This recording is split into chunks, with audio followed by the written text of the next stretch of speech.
So what I wanted to go over is some angle basics, how to measure them, how to name them, things like that. So an angle is basically measuring how wide apart these two segments are.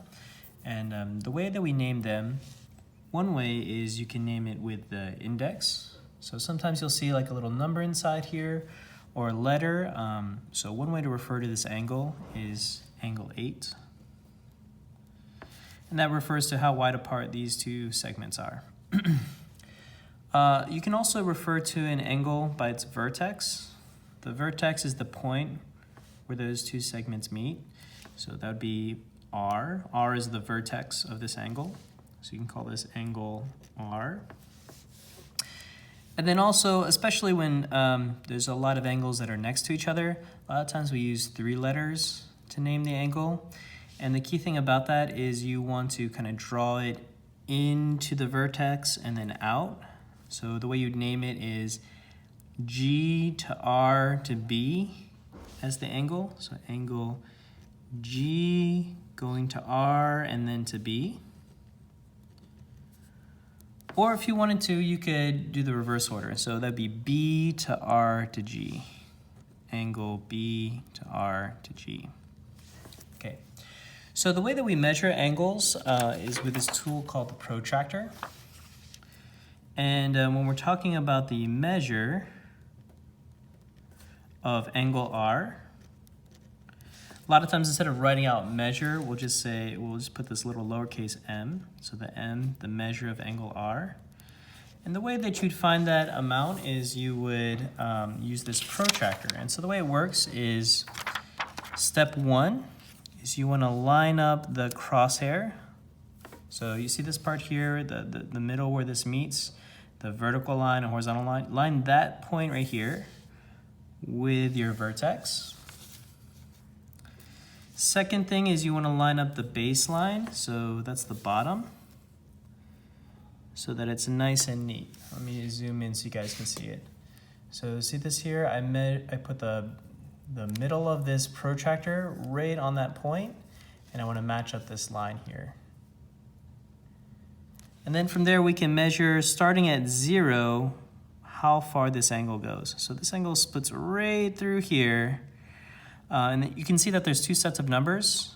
To measure this, go to the baseline and start at 0. See, this one starts at 0, this one starts at 180. So start at 0 and then go all the way to where this angle stops. So right here between 70 and 80, it looks like it's about 75, maybe a little bit more, so I'll say 76.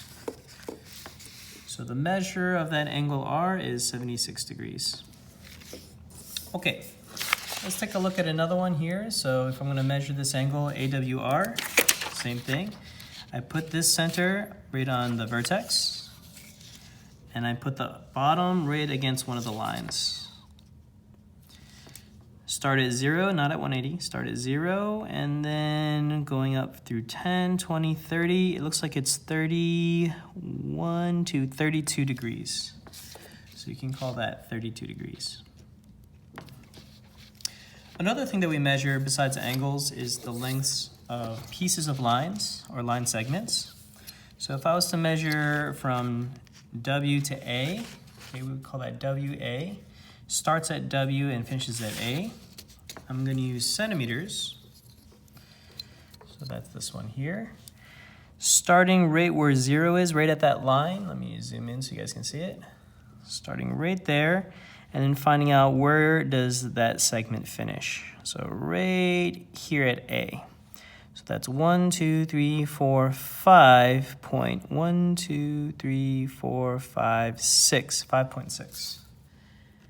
5.6 centimeters. Okay, the length of segment WR, so with this little line here, that means the piece of line that goes from W to R. So the length of W to R, we can also measure. So I'm going to use my centimeters, match this right up where that point is for W, and then find out where R ends. So counting the centimeters, I got 1, 2, 3, 4, 5, 6, 7, 8.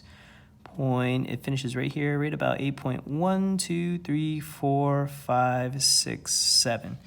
8 8.7 centimeters.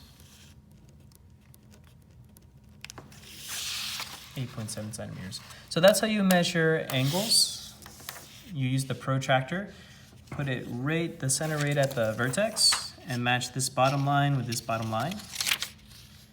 Step 3 is to start at 0 and see how far it goes. When you measure segments, we're going to use the ruler starting at 0 and finishing at the end of that segment.